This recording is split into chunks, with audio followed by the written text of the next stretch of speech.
Hello, everyone. Welcome back. Today, we're going to talk about different AR zeros.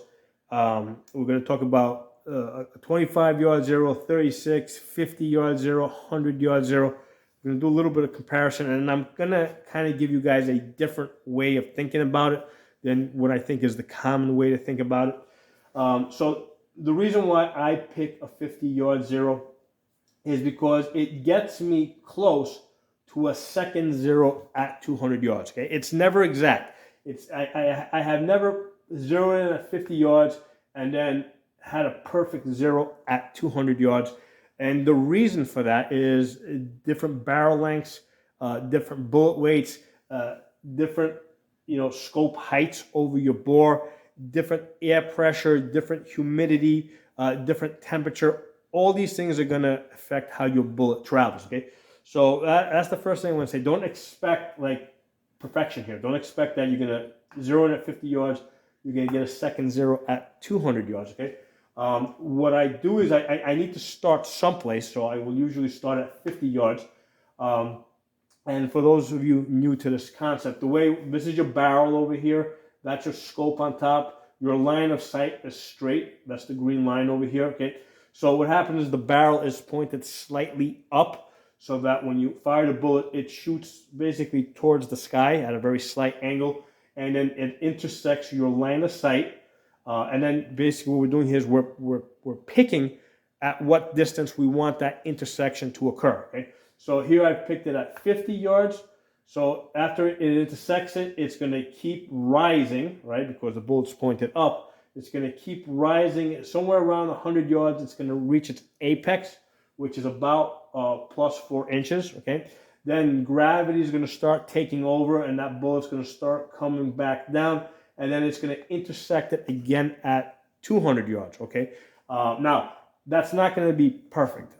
Usually, what happens, the way I use the 50-yard zero, the purpose of this 50-yard zero is to get me on the paper at 200 yards, fire a bunch of shots, get a grouping, and then what I do is I readjust my scope to center my grouping around my bullseye. Okay. Now what that means is that my 50-yard zero is going to shift a little bit. Okay. If I go back and shoot the 50 yards again, it might be a half inch up or half inch down. That doesn't matter. My goal here was to get a second zero at 200 yards, and the purpose of the 50-yard zero was just to give me a way to get out there and make that adjustment. Now you might be at a range where you don't have 200 yards to shoot, in which case, yeah, of course, you're going to just zero in at 50 yards, and you'll be able to hit, you'll be able to hit center mass at 200 yards, but it's not going to be a perfect bullseye because you have to make adjustments. Okay? So with the 50-yard zero, like I said, I'm plus 4 inches at 100 yards. Second zero, 200 yards. At 300 yards, I'm usually down about 10 inches. Okay, so bullet drops. What that means is that at 300 yards, because of the drop, if I want to hit a head, right? And why do I say a head? Because usually that's all you're going to see hiding behind a tree or above a rock or something like that. So you're just going to see a head. So if I want to hit a head at 300 yards, I got to put the dot on top of the head here so the bullet drops about 10 inches and I can get that headshot. Okay, so that's how that works. So the reason why I picked the 50-yard zero is because I'm out in the woods most of the time. You can't see more than 100 yards anyway out here. So I'm more concerned with being able to get on the target fast inside of 200 yards. At 300 yards, because the threat is further away from me, I have time to basically assess, oh yeah, that thing is at 300 yards because what are the indicators? Cannot see the face, can't see hands, so I look for indicators like that. So that's a good indicator that now I got to put my dot on top of the head, okay, as opposed to, putting in the center. So the great thing about the 50-yard zero is from zero distance all the way out to 250 yards, I can put the dot here, okay, and the bullet's either going to be 4 inches high or 4 inches low. Okay, so that's the That's the basic idea of the combat zero, of the 50-yard combat zero. Put the dot here. You're either 4 inches high or 4 inches low. Now, of course, when you get out to 200 yards, your group's going to open up a little bit. So, if usually I'll be shooting about 4 inches, a 4-inch group at 200 yards, which is fine. That's still inside of a head. At 300 yards, it's going to open up to about 6 inches. But that's fine. If I put in the dot on top of the head, I'm getting a 6-inch group here. You got a 30-round magazine, so you can take a bunch of shots. Put your dot here, you're going to get a 6-inch group around here. Okay, so that's how the 50-yard zero works. Now, let's talk about the 25 slash 36-yard zero. Okay. Sometimes people refer to this as a 25-yard zero. Sometimes people refer to this as a 36-yard zero. The reason is because sometimes you're using 16-inch barrels. Sometimes you're using 20-inch barrels, right? Like they had back in the Vietnam era. All right. Different weight bullets, 55-grain bullets, 62-grain bullets, different, your line of sight, different heights over your bore. So I think that's the main reason why sometimes people talk about 25 yards, sometimes they talk about 36 yards. The main thing is, regardless of whether you're using 25 here, let me put a slash here, 25 slash 36. Okay, so the idea with this 25 slash 36 yard zero is you're trying to get out you're trying to get your second zero at 300 yards. Okay.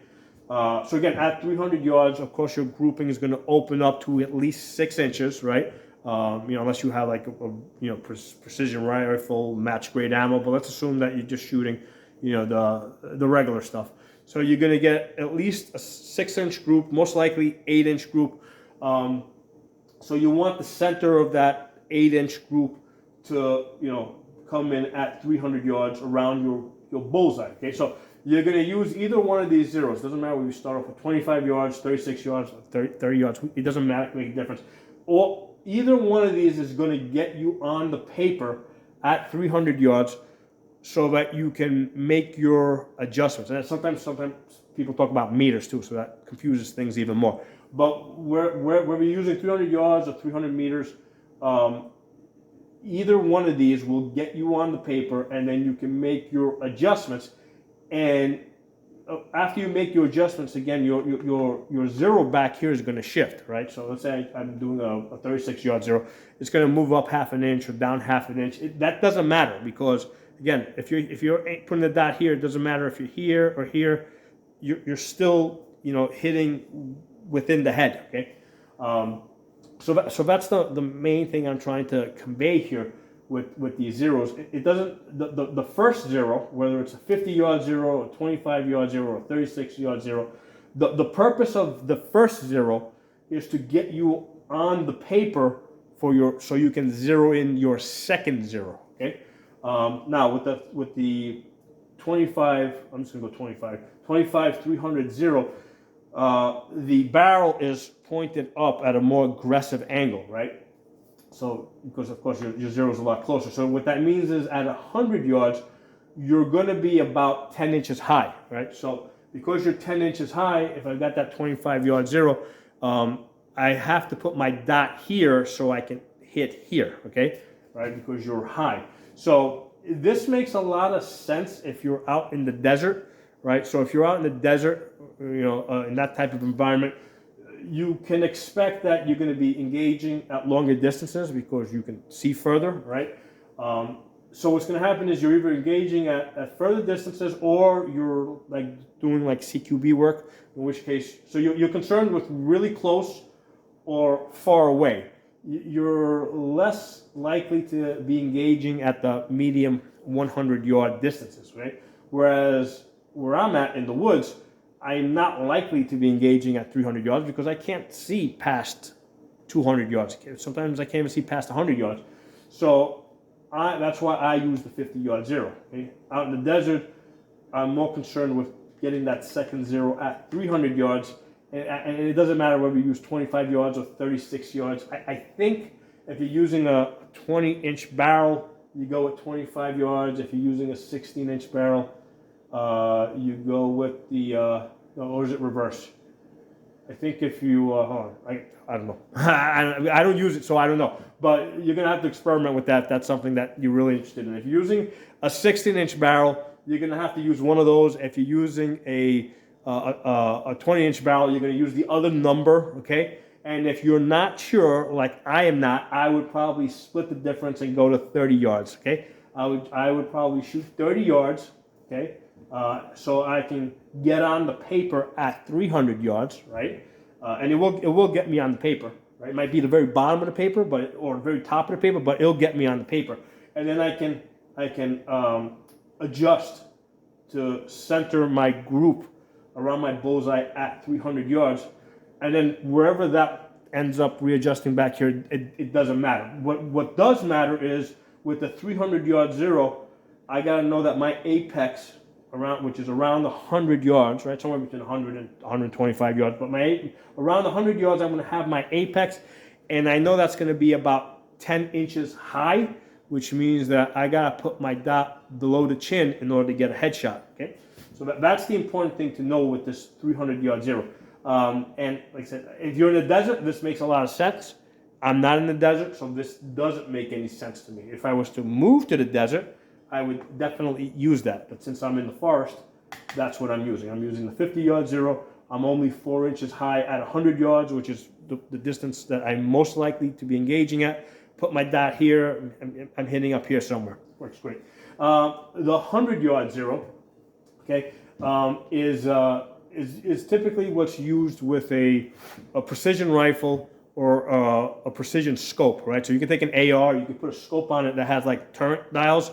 Okay, and what you would do is you would zero that in at 100 yards, and then basically if you're shooting at 200 yards, you go 1 click up, 200 yards, two clicks up, 300 yards, 3 clicks up, 400 yards, 4 clicks up. I'm oversimplifying, okay? But you would know at different distances what adjustments you need to make. And then if you've got wind, right, you figure out what your wind is, and then you also make windage adjustments left or right for the wind, okay? So with something like this, you're definitely engaging at further distances. So now you've got time to figure out all these things, make all these adjustments on your scope, okay? So that makes sense if you're shooting, 300 yards plus. If you're shooting at closer distances, usually on these scopes, there's a button that you push that automatically brings everything back to the base, which is 100 yards. And then this way you can just do, put your crosshairs on the target and just shoot. But sometimes you might need to do that, okay? So those are the fancy, smanchy scopes. So that's something that you would zero in at 100 yards, okay? I don't use a scope like that. For my distance shooting, I use a scope that has an ACSS reticle, which has yardage markers on that. So that's the way I usually shoot at distances. But in fact, for that I do zero in at 100 yards, right? So if you watch my videos I got a primary arms 1-8 scope. I also with the red dots that have the 503G ACSS, which is also has that bullet drop compensator. With those scopes, I zero in at 100 yards, and I use the markings on the scope to to figure out where I need to be at different distances. Okay, but with a standard red dot, because I'm in the woods, I use 50 yards. If let me not even call this 50 yards. Let me call it 200 yards, because this is the number that really matters, right? The 200 yards here. If I was out in the desert, I'd more concerned with the 300 yards, and that is going to fall somewhere between 25 and 36 yards. Wherever it goes, it goes. All right, so I hope this was useful to you guys. And again, the main thing here is that I was trying to convey is that don't concern yourself so much with what your first zero is.